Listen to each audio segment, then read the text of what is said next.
Hi, I am doctor Shruti, ആയുർമന്ത്രയിലെ chief ഫിസിഷ്യനാണ്.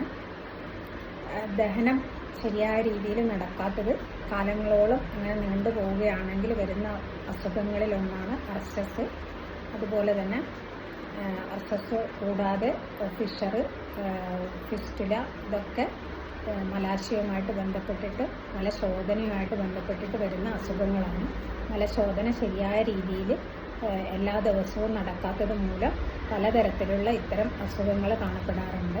ഇത് ശരിയായ രീതിയിൽ അതാത് സ്റ്റേജിനനുസരിച്ചിട്ടുള്ള ട്രീറ്റ്മെൻറ്റ് ചെയ്തിട്ടില്ലെങ്കിൽ പിന്നീട് അത് കോംപ്ലിക്കേഷനിലേക്ക് പോകും. പിന്നെ സർജറി മാത്രമായിരിക്കും പരിഹാരം.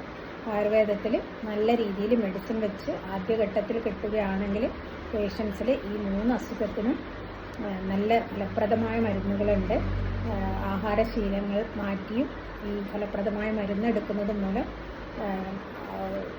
നമ്മളെ കൺസൾട്ട് ചെയ്യുന്നതിൽ 99% രോഗികൾക്കും നല്ല രീതിയിലുള്ള ആശ്വാസം കൊടുക്കാൻ നമുക്ക് സാധിക്കുന്നുണ്ട്.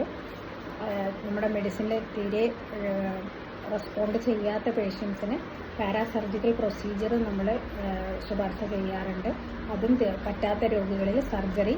അങ്ങനെ മെഡിസിൻ മാത്രമല്ല, ആ രോഗത്തിന് ഫലപ്രദമായ ആ സ്റ്റേജ് പ്രകാരം എന്താണോ ട്രീറ്റ്മെൻറ്റ് അതാണ് നമ്മൾ സജസ്റ്റ് ചെയ്യുന്നത്.